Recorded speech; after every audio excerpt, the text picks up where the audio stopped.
Flo. In the traditional motion picture story, the villains are usually defeated. The ending is a happy one. I can make no such promise for the picture you're about to watch. The story isn't over.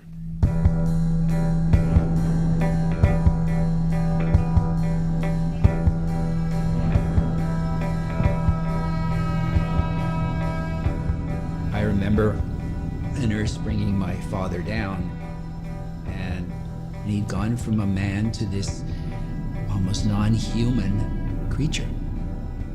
Here he starts to try to get rid of the equipment that they used to put him in sensory isolation. He's mumbling incoherently. He's trying to remove his goggles. He's trying to remove his cuffs. Over and over again, that he's incoherent. We trust doctors. We put our lives in their hands. But some betray that trust. For the last 60 years, doctors working for the British and American governments have used psychological torture to destroy people. They start off each interrogation saying, "Can I have your name?" I'm mentally trying to spell my own name. I don't know what the mistake is, but I know the way I'm spelling it is wrong. To tell this story, we need to go back to the 1950s, when Scottish psychiatrist Dr. Ewan Cameron experimented on his own patients. It is a period of tremendous change in psychiatry. With the enormous amount of world unrest, we are seeing the enormous demand for knowledge concerning the effects of stress. That door's locked. This one's Iggy. This one. The MI5 agent, he simply identified himself as Andy. When they lifted the hood over my head, I see Andrew standing in front of me in the middle of the desert in Afghanistan. Andrew would simply say repeatedly, "There's nothing I or we, the British government, can do about your situation. You have to cooperate with the Americans." They said, "What do you think about waterboarding?" I said, "I like it a lot, and I don't think it's tough enough."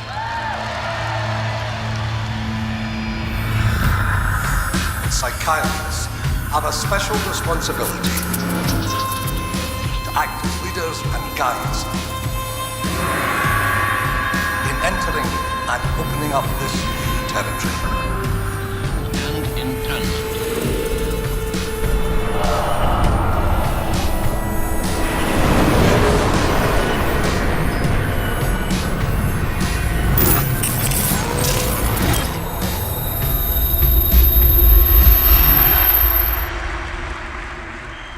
In the past, we have foolishly released hundreds and hundreds of dangerous terrorists, only to meet them again on the battlefield.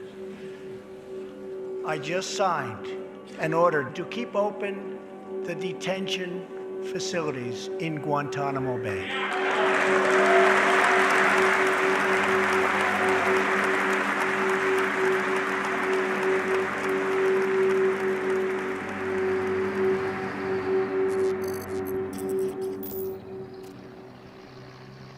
A few moments ago, Dr. Ewan Cameron of Montreal, chairman of the organizing committee, opened this Third World Congress of Psychiatry with these words. These are the days and hours are the occasions that summon up determination, fire of the imagination, and drive us forward in this greatest of endeavors.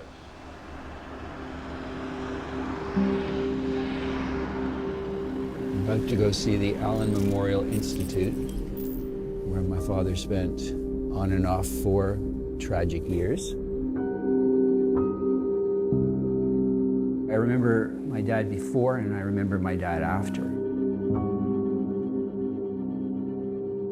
It was 1 year after my bar mitzvah, so I was 14, and I remember the Christmas holidays that year with my father pacing the house, going back and forth, singing this sort of crazy song from, I think it's the 30s, called Maresy Dotes and Dozy Dotes and Little Lambs Eat Ivy, over and over and over again. And my being very puzzled and not understanding what was happening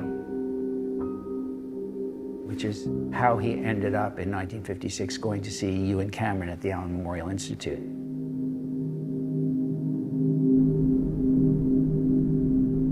Infamous stables.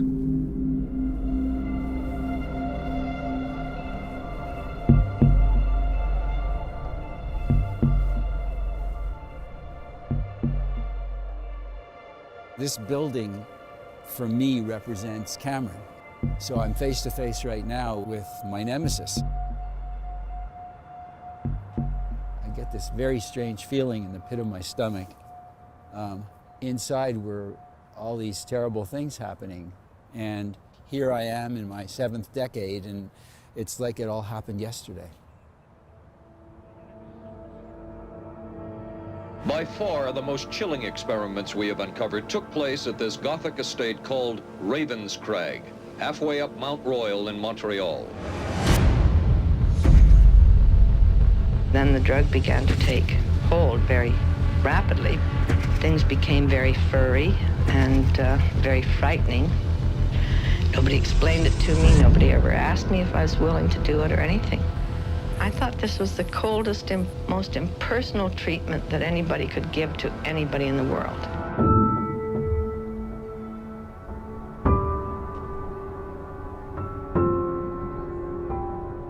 I haven't ever had to talk about this publicly. I don't like to reflect on what happened to her because it breaks my heart. My mom and dad both worked, so I would go over to her house after school, and we would hang out and watch TV and eat chips and drink Coca-Cola. But even as a young kid, I remember being like, that's my grandma, you watch out, you don't mess with her. She did suffer from postpartum depression, which probably was misdiagnosed. So she was depressed a lot. She was suicidal. And my mother was very familiar with Montreal from having lived there. And so they chose the Allen. By the 1950s, the Allen Memorial Institute was one of the world's leading psychiatric hospitals. Its director, Dr. Ewan Cameron, was the president of the American, Canadian, and World Psychiatric Associations. My mother thought that Dr. Cameron was God. My mother thought Dr. Cameron was God. Rudolf Hess was once called the conscience of the party. He had been a psychiatrist at the trials at Nuremberg after the war, and she trusted him implicitly. In 1945, the US intelligence agencies had asked Dr. Cameron to examine Hitler's former deputy, Rudolf Hess, at the Nuremberg war crimes trial. Rudolf Hess, guilty of conspiracy and crimes against peace, life imprisonment. Examining Nazi indoctrination at close quarters shaped the way Dr. Cameron thought about the vulnerability of the mind. I'm trying to decide if that's a photograph of Cameron. You know, it's very interesting that his is the only photograph in which there is no name, and that he was the founder of this place. Isn't that odd? It goes to the 2nd, 3rd, 4th, etc. directors. How peculiar. Here's Cameron with his crew in this photograph. Somehow do no harm got forgotten. Pretty upsetting being in here, actually. And I can hold it together only so long, and then I kind of get overwhelmed by the feelings.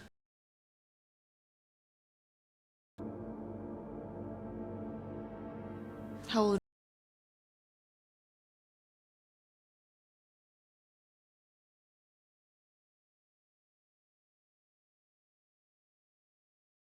Allen never cured the depression.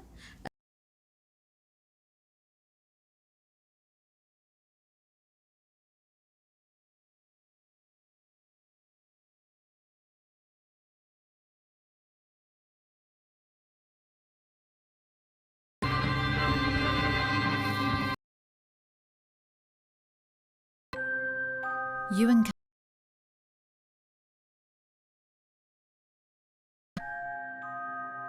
the outgrew Scotland.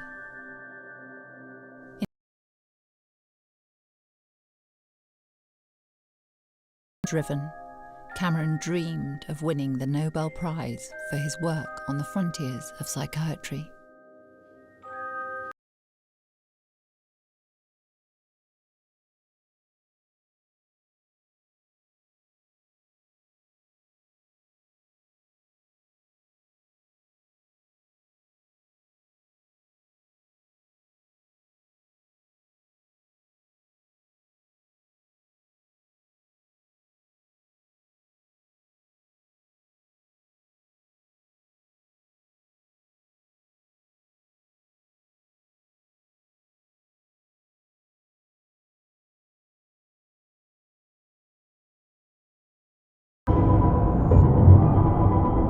We were very afraid of the sleep room.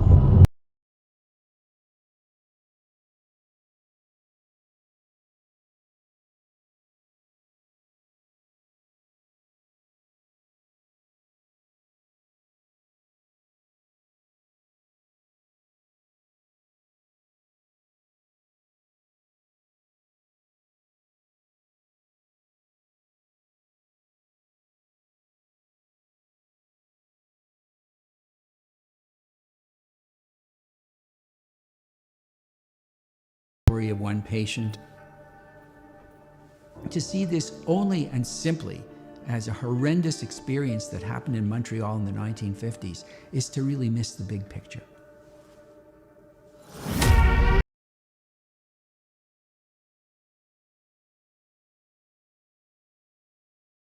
Are misleading. In 1951, Britain, America and Canada held a secret meeting in the Ritz-Carlton Hotel in Montreal.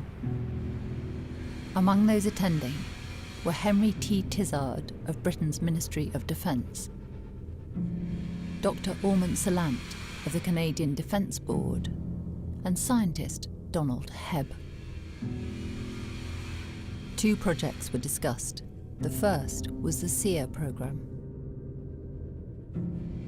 There was some discussion of defensive techniques, of basically developing a method for training Allied aviators, personnel likely to be captured, fall in the hands of the Soviet bloc, so that they could be trained to resist torture. Sometimes, in spite of everything a man can do, he falls into the hands. You were an airman whose plane was shot down in or a soldier combat on the enemy lines, as if suddenly the whole world had mercy. Such a feeling is quite understandable.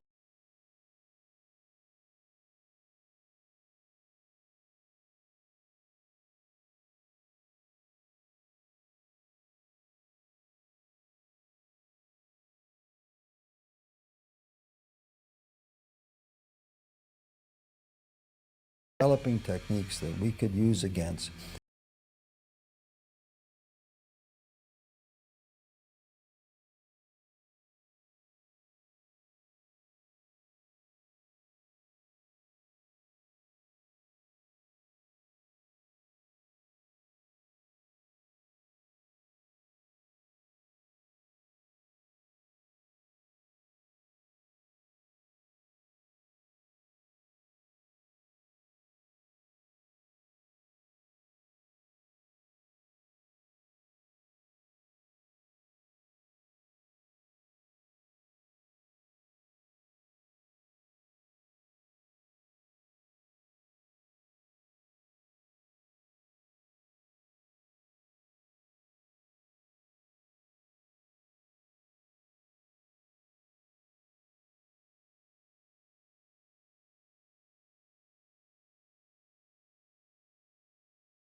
the same picture was emerging of men being arrested.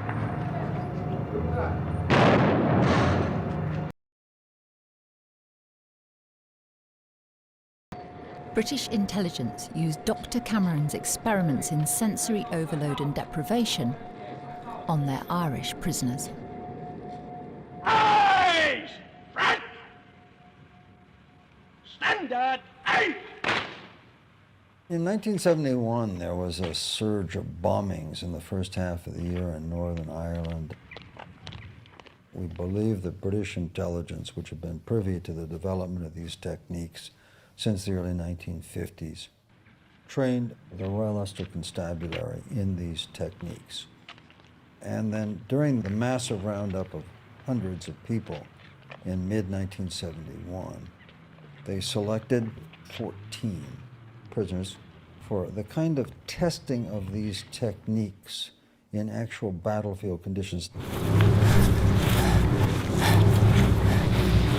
We're taken outside and walking across grass, and I can hear the blades of a helicopter. I'm assisted into the helicopter, and the helicopter then takes off. The mind just going, what?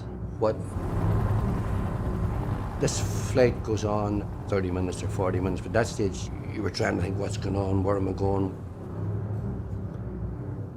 There's nothing makes sense, just the only thing that makes sense is sheer panic and fear. And then the helicopter appears to slow down. These air compression doors fly open, and I'm lifted by the shoulders across the lock and thrown out backwards.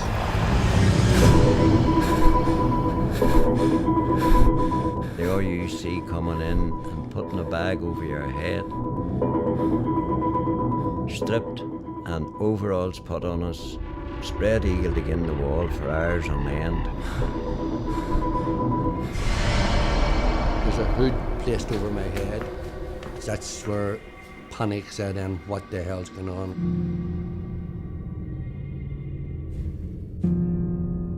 It was exactly 2 months after internment. My wife and I were out for the evening and we were walking down this way home. I spotted coming up the street a British Army Land Rover, and it stopped roughly here beside me. I turned right away and I ran. I heard 2 shots being fired, and I could actually hear the shots passing me. I just kept running and running. Got to here, and the third house on that side was the only house that had its light on. I knew there was someone in, and the door was open. So we ran across the road right away, ran through the house, and the next thing I got smacked in the back of the head with an SLR. Liam was subsequently put through the same psychological program as the others.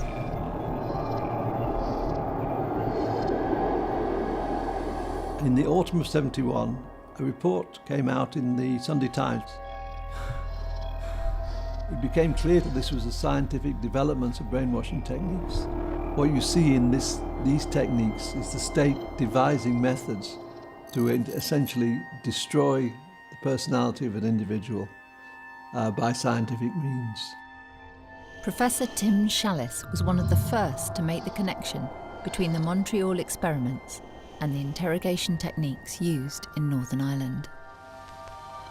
In 1974, he presented a BBC documentary with the Irish prisoners, who by then had been nicknamed the Hooded Men. 14 were subjected to a technique which has later come to be euphemistically known as interrogation in depth. The hood is taken off me, and there standing in front of me is a man in a white coat and a stethoscope, and I get a thorough 30-second medical exam. Say sound my chest and just nods, in which I'm dragged away. They pulled the hood back real tight. You thought you were going to suffocate, and they just used your face as a punch bag. I was squealing like a pig. What do you hear, the wee Fenian bastard? That's all they were saying, like, you know. I was dragged out of that room I had no shoes on at the time. I could feel everything of the different textures of the floor. I finish up with their insistence, not insistence, insistence, that I have my fingertips against the wall, I'm on my toes in a stressed position.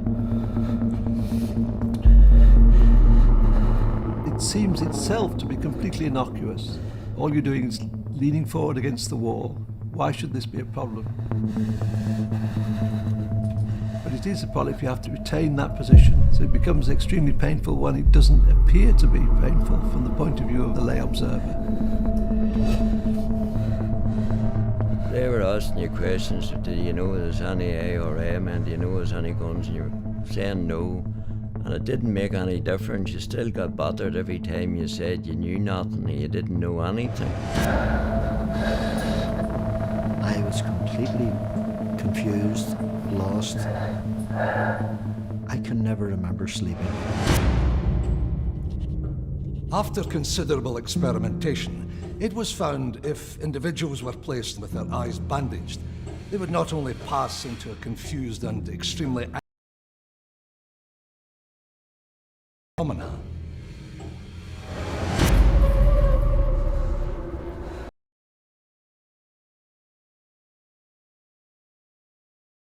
You're adding in pain, which is going to increase stress yet again.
They were subjected to essentially the same two foundational techniques that have been developed as a result of the CIA's behavioral research in the United States during the 1950s, nearly 20 years before.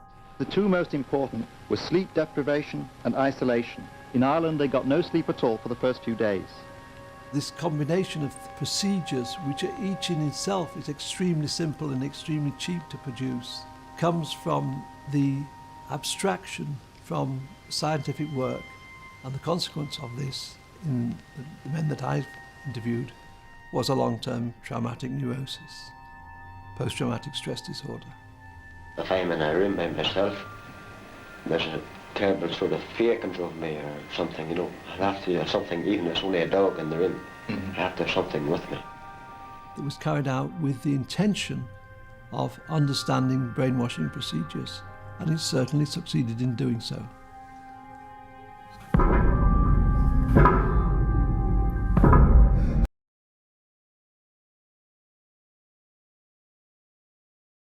Death. I actually remember looking forward to it because it stopped the pain, it stopped just stopped this whole thing that had taken over my body and my mind, and I had this welcoming of death coming and bring it sooner rather than later.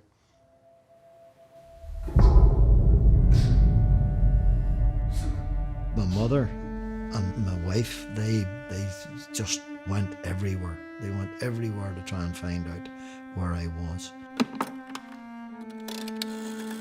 My wife was fortunate enough to get the phone number of Brian Faulkner, the then Prime Minister of, as they call it, Northern Ireland. She rang her and she says, "Your husband had my husband taken away. I would like for you to ask him where he is, because everybody's denying knowing where he is." And she just basically says, "These are terrible times. I'll talk to him when he comes in," and put the phone down. In 1971, Ireland took the UK to the European courts. They argued that the men had been tortured by the British. The European Court of Human Rights eventually decided that the hooded men had not been tortured, but instead endured inhuman and degrading treatment.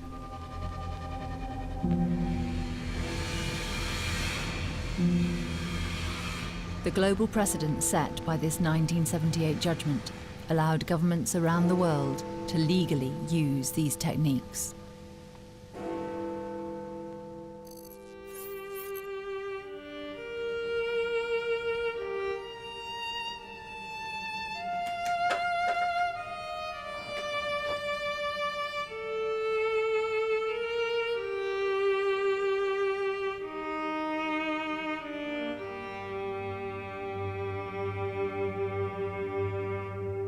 On the 30th of July 2011, the first reunion of the Hooded Men in 40 years took place here. I'll just move up. This is a photograph of it.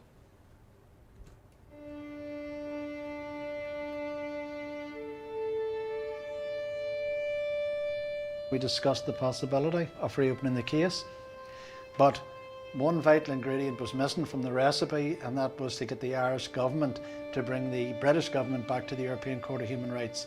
That was the goal. To me, it was game on.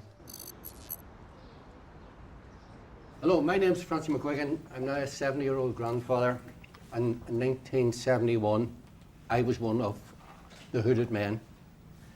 We went through 9 days of torture and hell. The Hooded Men case is probably one of the most notorious cases in human rights jurisprudence. The dogs in the street know about the Hooded Men. They know what happened to the Hooded Men, and in particular, they know that it was torture. So this case in particular has a huge historical significance. We have documents that make it very clear, expressly clear, that those at the highest level were not only authorising the techniques, but knew exactly what they were authorising, which was that of torture. When you see a document in which Merlin Rees had communicated with the British Prime Minister regarding to torture, when you see the word on paper at that level, you know that lies had been told. I spoke to all of the men of their experience. All of them seemed to come to the white noise, more so even than the beatings. And the machine that was used to create white noise, it actually cost less than £1 to manufacture.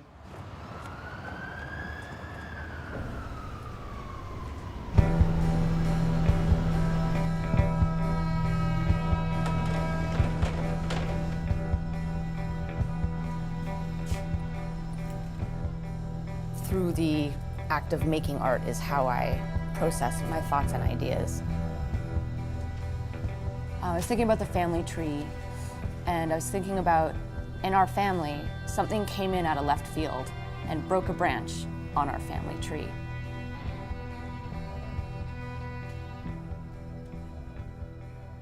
I think a lot about how that broken branch sorts itself out from generation to generation, from my grandmother to my mother to me. And specifically with this one, thinking about how a parent will try and protect their child from the traumas of their past, and they're trying to bury it deep inside, to keep it inside, to protect the ones they love. In 1977, the New York Times broke the story of Dr. Ewan Cameron's CIA mind control program. One of the people reading the story was Val Orlico's husband. A Canadian member of Parliament, David Orlico, read in the New York Times for the first time that Ewan Cameron had been a recipient of CIA funding. David Orlico contacted our office and said, "Isn't there something we can do about this? This is a horrible human rights abuse," and my wife was one of the victims. My father had contacted many lawyers in both Canada and in the United States, and no one was prepared to do this. They were very, very brave to go up against the government in this way, and I think that my parents thought of them as heroes, and so did I. This is as strenuous uphill fight as you can undertake, because people can conceal on the other side, and when they're caught, they can say, "Oh, national security, you don't get to find out. We're going to go talk to the judge by ourselves." And they did that. Between 1981 and 1988, Harvey put his life on hold as he tried to find out what really happened in Montreal. This court case dragged on and on and on because the CIA simply said they couldn't be accountable for something that happened in Canada. David Orlico's standing as a member of Parliament didn't really help us that much. The powers that be in Ottawa were more concerned about not rocking the boat with their American colleagues than they were about advancing a case that was brought by one of their own members of Parliament. There were a lot of bizarre physical therapies going on in psychiatry at the time, but no one had ever used the combination of very powerful drugs, electroconvulsive therapy, extended sleep, sensory isolation, and all the other methods that he was using. There had been never anything like this. Our investigations and reduction of stimuli have depended upon more rigorous and sustained reduction of sensory input. The nurses had instructions to reduce all communication to a minimum. They were also trying to claim that Cameron hadn't harmed these people, that these people all had psychiatric impairments of one kind or another.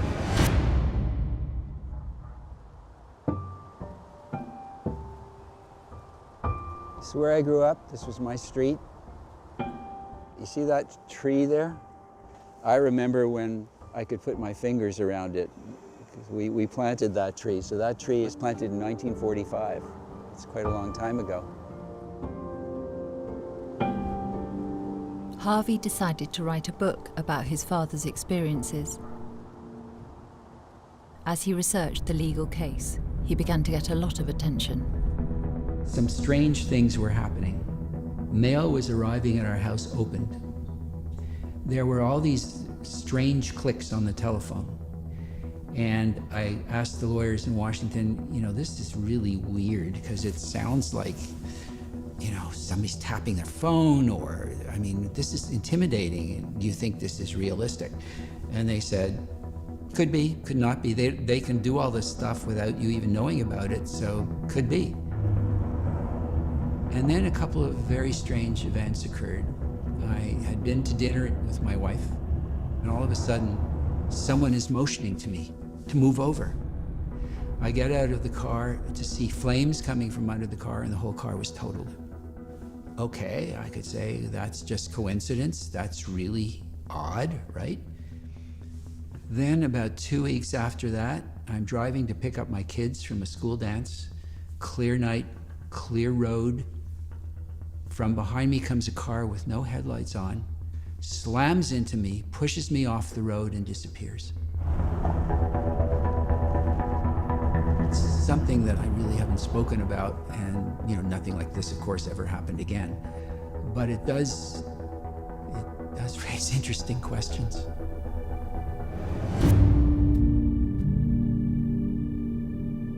Sarah has been making art about her grandmother since 2009. going to film a video. It's going to be the doctor and my grandmother locked in this dance that never ends. I think of this as like a purgatory state, or just like a, never got resolved. She never got better. I mean, this is how they torture people now. So they tortured my grandmother, whether that was the intent at the time or not. That was the outcome. So she just had to deal with this for the rest of her life. There was no happy ending. It continued for her until she died. What's remarkable to me is something I never thought at the time. We thought this was over. We thought this was about history of the 1950s and early 1960s. It never crossed my mind that the United States would be using methods that Cameron used to destroy people.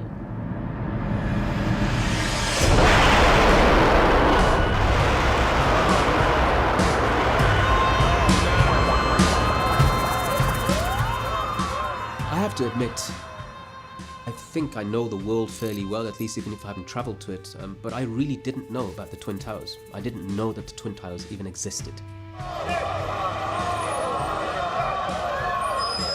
On 9/11, my friend knocked the door in a state of sort of semi-panic. He said, "America's been attacked."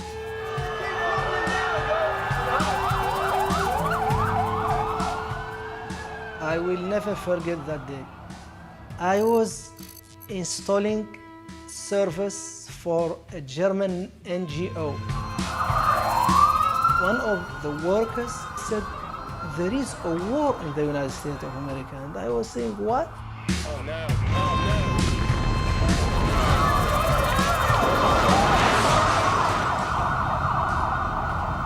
I was in my office, which is in downtown Manhattan, and suddenly the phone started to ring a lot.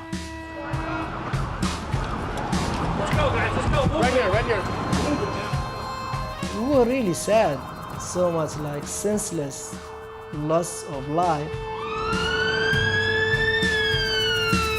At the time, we knew little about Al-Qaeda. We knew little about their operations and how that group was able to evolve to a point that 19 thugs with box cutters was able to bring the United States to our knees. There was a sense that people wanted revenge, as did I. I mean, we were attacked, and I wanted to go after those people that attacked us. Standing thousands of miles away, I never thought that I would be a victim.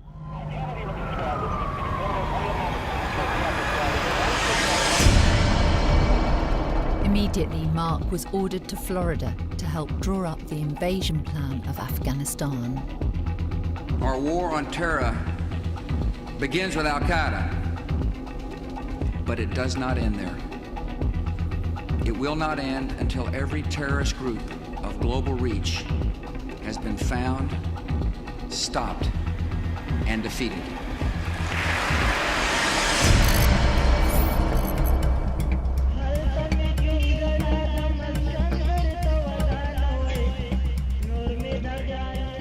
It was 2001. I made the decision, life-changing decision it turned out to be, to go to Afghanistan and to do that with my wife and my children, to be involved in helping to set up a school.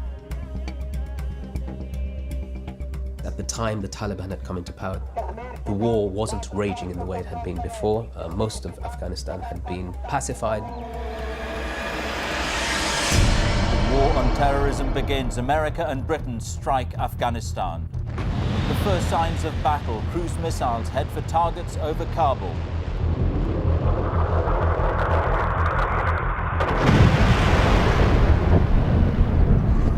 On October the 7th, 2001, the war on terror began. It's panic, it's pure panic. This isn't just the United States bombing sorties and campaigns. This is now soldiers on the ground, armed people in the streets, killing people, arresting people, torturing people, and I'm a target.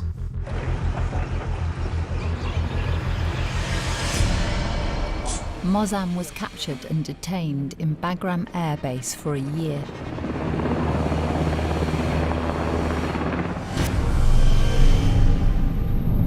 In February 2003, he was taken to Guantanamo Bay detention camp, accused of being a member of Al-Qaeda. He was considered high risk, and for the next 22 months, he was held in solitary confinement.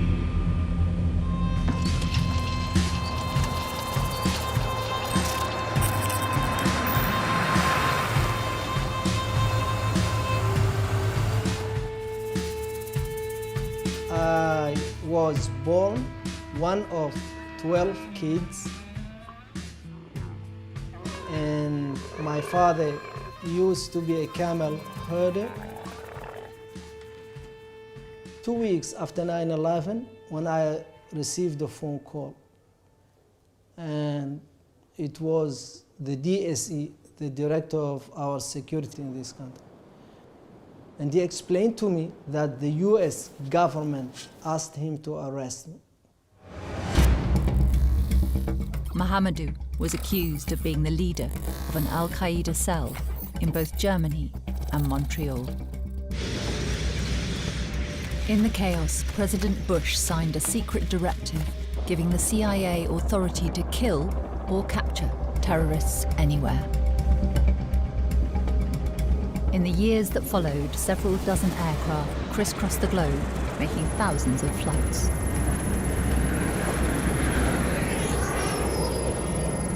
People were snatched off the streets of Milan and Stockholm, put into this transnational gulag of Allied sites in Uzbekistan to Morocco.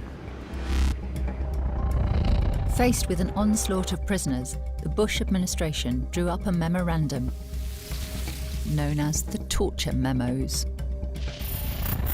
It set out the legal basis for using these techniques in the War on Terror and cited the Hooded Men's 1978 judgment.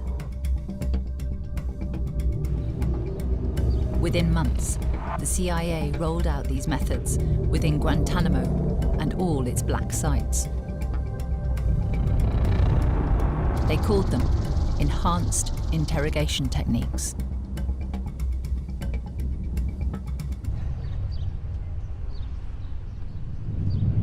The CIA turned to contract psychologists who had no experience with Al-Qaeda, who had no experience with interrogations, and had no experience in the Middle East. Jim and I went into a cubicle, sat down he sat down at the typewriter, and together we wrote out the list as techniques that we thought had worked well in the SEER school. Well, I had already been told that the Geneva Conventions didn't apply to the captured detainees. Did not? Did not apply to the captured detainees by the attorneys at the CIA. And so I don't think I thought about Geneva Conventions. They understood that we hadn't done interrogations of live terrorists before, but we discussed the other experience and qualifications we had, and so we came to an agreement. They became what I've often referred to as a modern-day equivalent of snake oil salesmen. These two psychologists were awarded a $183 million contract to run a program of torture. We must conduct ourselves under the Common Article 3 of the Geneva Convention. And that Common Article 3 says that there will be no outrages upon human dignity. It's very vague. What does that mean? They used the CIA paradigm of sensory deprivation and self-inflicted pain, and then they stretched it, okay? They added to it. They probed Arab cultural sensitivities, okay? And they discovered that nudity and fear of dogs would break down Arabs.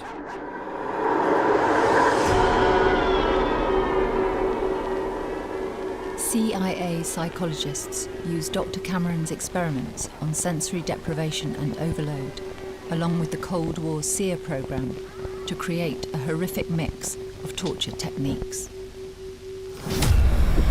The program included even putting people into coffins to create such inhumane conditions that you would be under the power. They called it demonstrated omnipotence. Social change has almost entirely taken place in consequence of something else. It has not been controlled.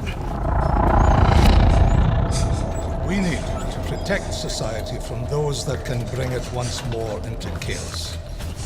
The strong must protect others from these people. Where is my voice?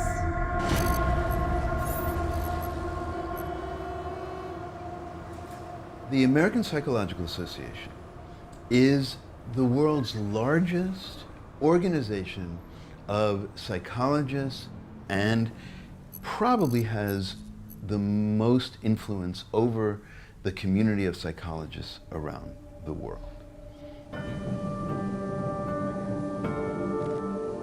Secretly, the APA permitted psychologists working in the torture program to override their ethical code of do no harm if the military and CIA required it.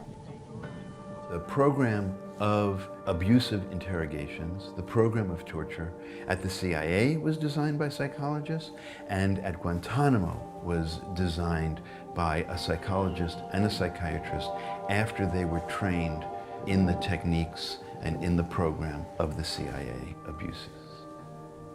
And that's when I could basically stand it no more. And so suddenly I went from just being a psychologist in my office to becoming the face of opposition to the APA's position.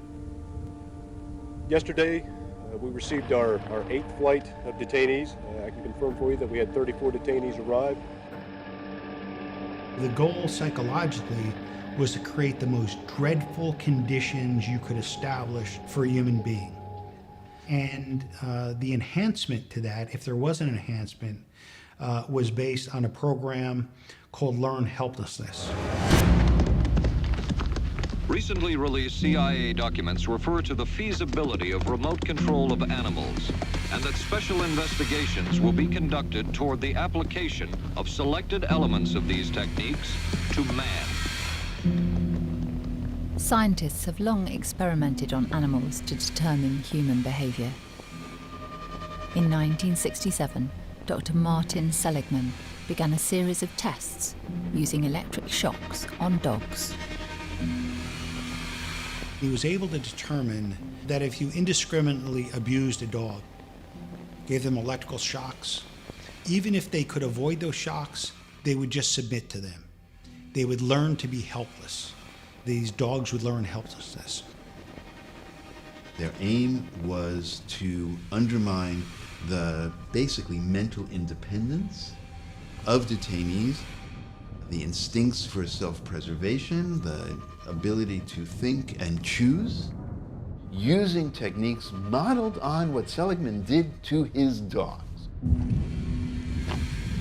The psychologists actually designed a program based on those SEER techniques and the theory of learned helplessness, and then tried to apply those theories to human beings.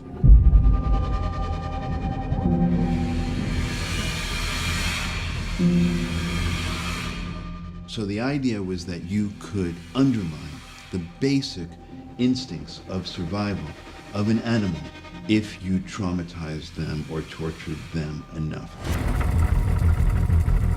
We are on soundest ground in demonstrating the effects of reduction of sensory input upon animals. The many analogous situations may be deprivation of human relationships and solitary confinement in jail. War is a strategic business. Our planning and our execution needs to be really well thought out. And it has consequences for years. I was in conversations with the Department of Defense and with the White House and I learned that we had psychiatrists and psychologists who were advising the interrogation teams. Look me straight in the eyes and tell me that you're being honest. I am being honest.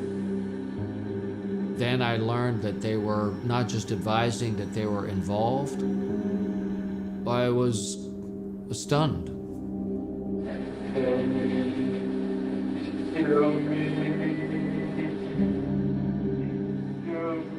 It's taken all this time for me to build the picture of what's been involved here and the secrecy that was behind this torture program. In the punishment wing known as India Block, Mahamadou was isolated from all other detainees.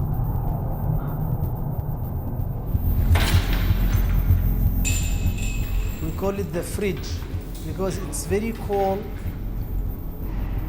I was the worst level, so I mean worst level, no food, nothing, total isolation, psychological and physical torture, and I was being interrogated 24/7. American had a theory because of my activism that I was planted in Germany somewhere to do harm to the United States of America.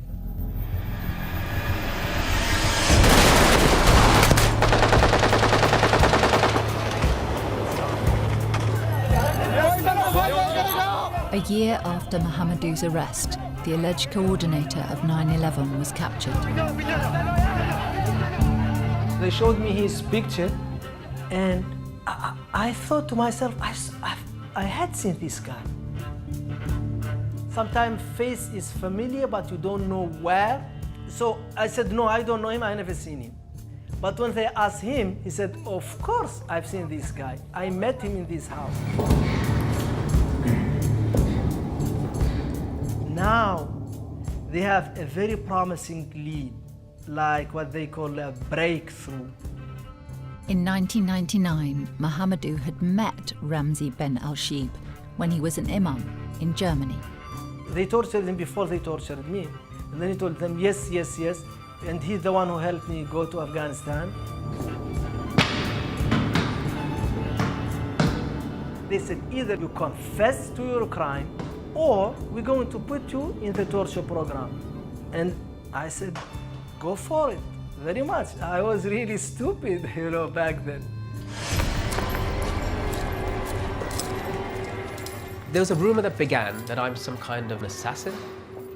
I told one interrogator that I'd done taekwondo. I had a blue belt when I was a teenager, so I'm an expert in taekwondo. Part of the media story was that there were these almost ninja warriors, that they had a way of being able to act on you and they had special powers. So they were dangerous, right? This was the worst of the worst.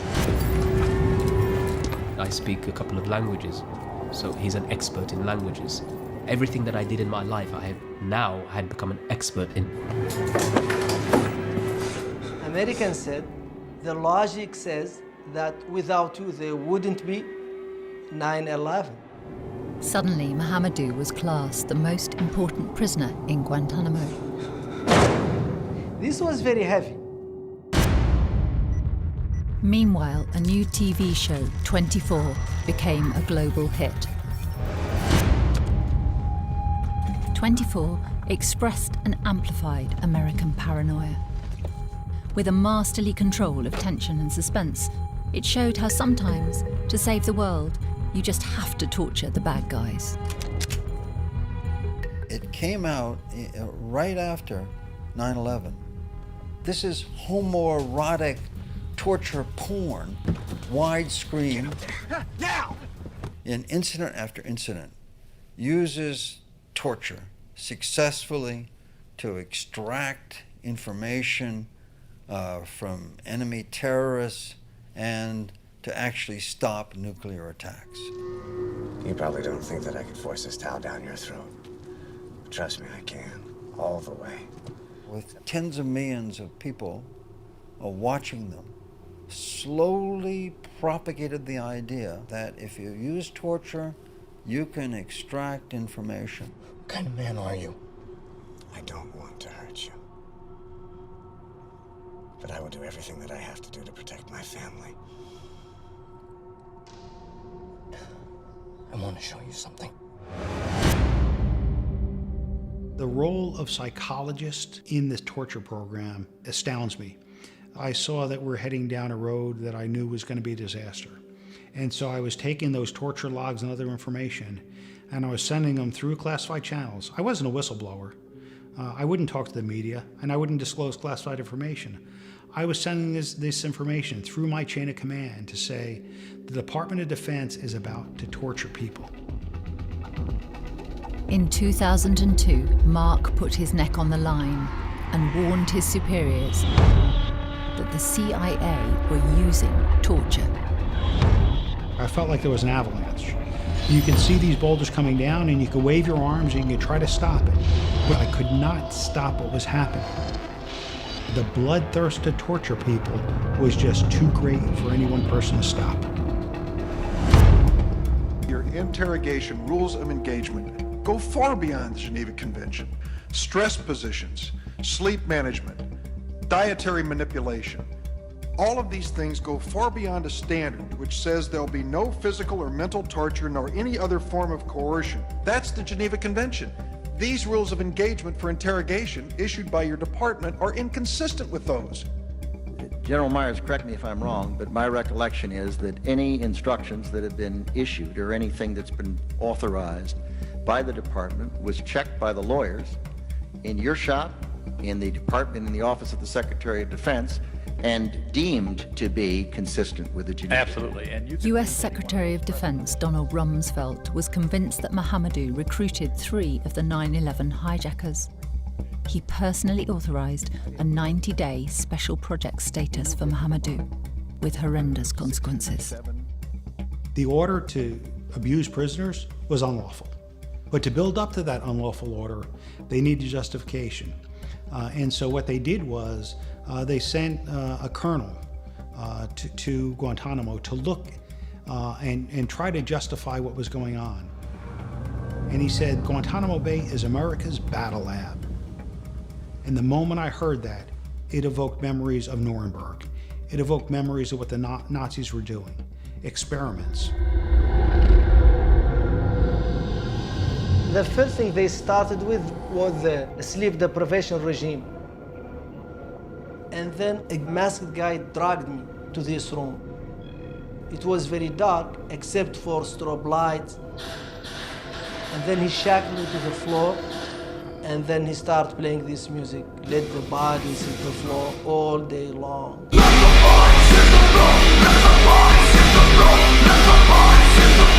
When that did not break me, they brought in women. You know, I cannot explain to you when someone is put you in shackles you into the floor, and a group of people, 2 women and a guy, come and force them onto you. It's really very humiliating, especially someone of my culture. In the next room, there were sounds of a woman screaming that they made me believe was my wife being tortured. That was the worst. It was the worst because I thought simultaneously many things, that I will sign whatever you want me to do, but at the same time, even though my hands were shackled, that I want to, with these shackled hands, put them around your neck and twist it until there's no life left in you.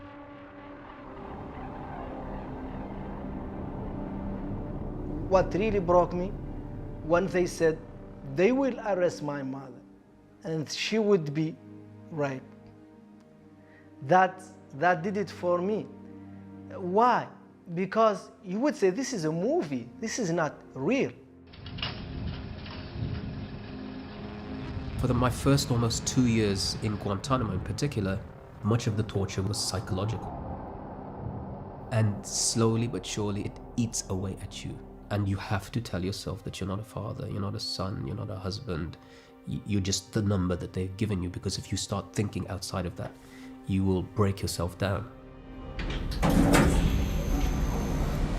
As things went on, I started to think that there is a clear relationship between the medical staff and the interrogators.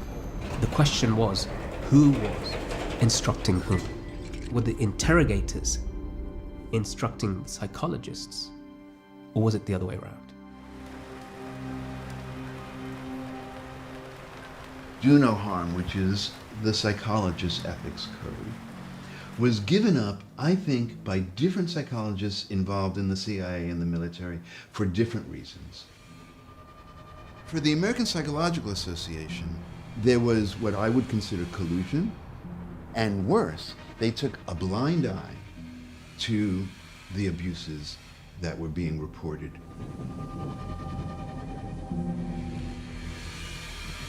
We know that war has a moral imperative.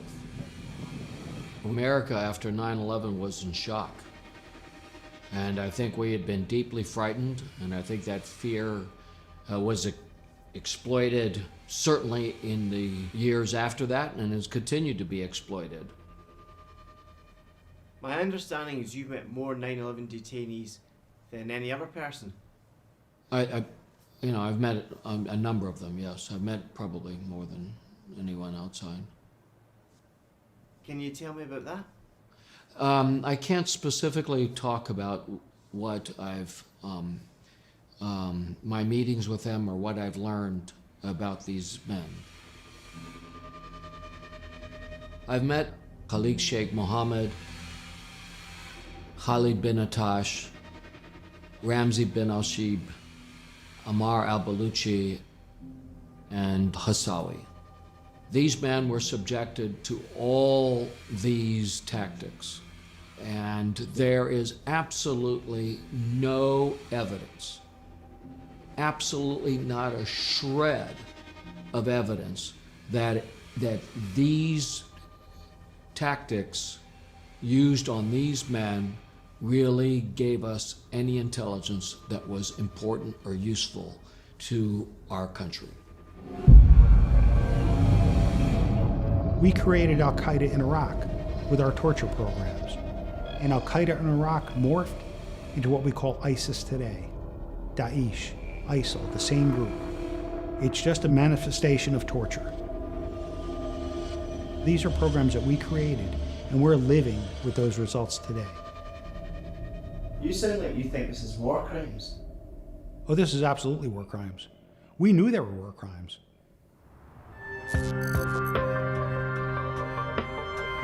This new substitute motion is here to rectify 10 years of deceitful and secret collusion to impede the will of the membership. In Toronto, Stephen Reisner and the other protesters' battle with the APA was coming to an end. We're here today to reset our moral compass. We had been trying for 10 years to prevent psychologists from being part of national security interrogations. The motion passes. That we exposed it, we acknowledged it, we apologized for it, and we changed it.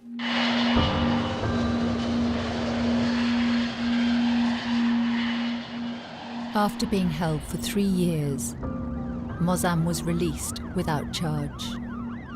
A person asks himself, well, what would have happened if I just simply got on a plane and gone back home to England? What would have happened? Would I have ended up in Guantanamo? Would this painful period ever have happened? Would I be the person I am today? I can't answer those questions. But I do often say to myself, why didn't I just get on a plane and go back home? Mahamadou's confessions were found to be the result of torture. He was released without charge after 14 years in Guantanamo. I was no match to them. They destroyed me. They won. They broke me. And there is nothing I could say, to save my face or to say, oh, I won. No, I did not. Because those people are professional doctors who studied just for this purpose, to destroy human spirit and make it dependent, obedient, and make them confess to whatever they wanted them to confess to. In August 2017, the two psychologists who created the CIA's torture program were about to be put on trial. We were soldiers doing what we were instructed to do. We knew it was lawful. We knew it was legal. We knew it had been vetted and approved.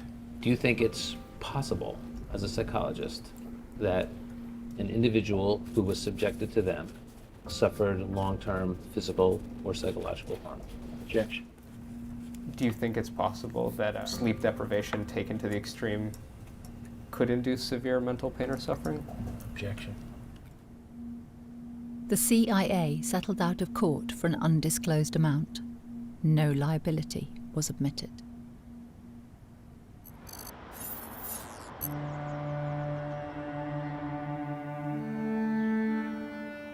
In Northern Ireland, it's Judgment Day. After a second appeal, the European Court will decide if the hooded men were tortured. When I used to box and that, I used to get very nervous before a fight. But then when the bell went, the nerves stopped. I think this is about something similar. I've been looking forward to this day for many, many, many years. Already 6.5 years since the actual event.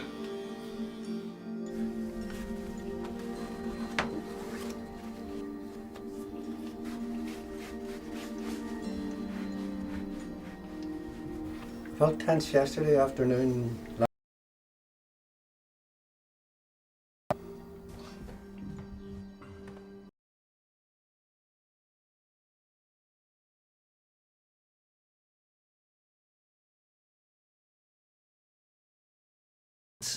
In my heart.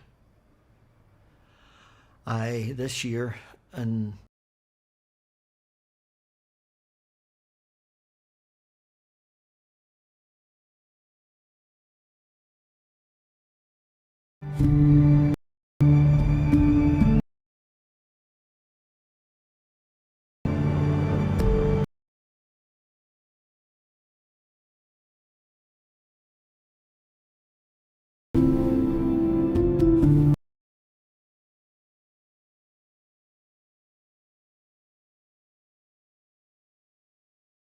holiday until someone close to them passes.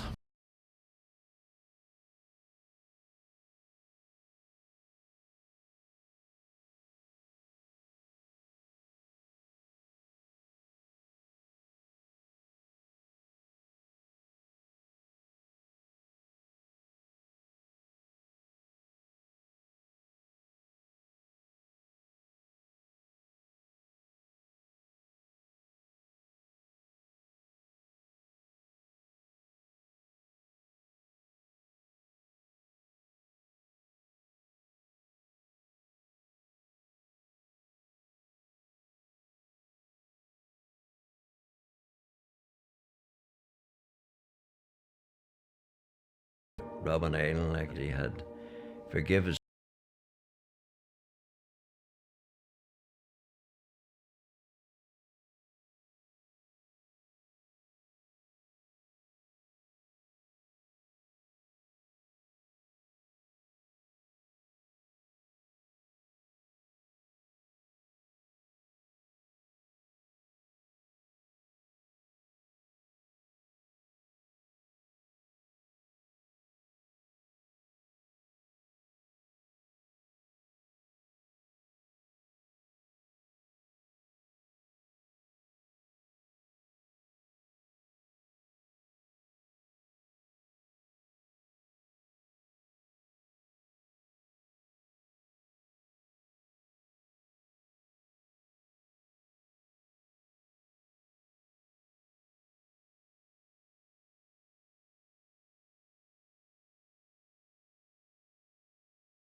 We know these techniques have been used. Borneo, Brazil, British Guyana,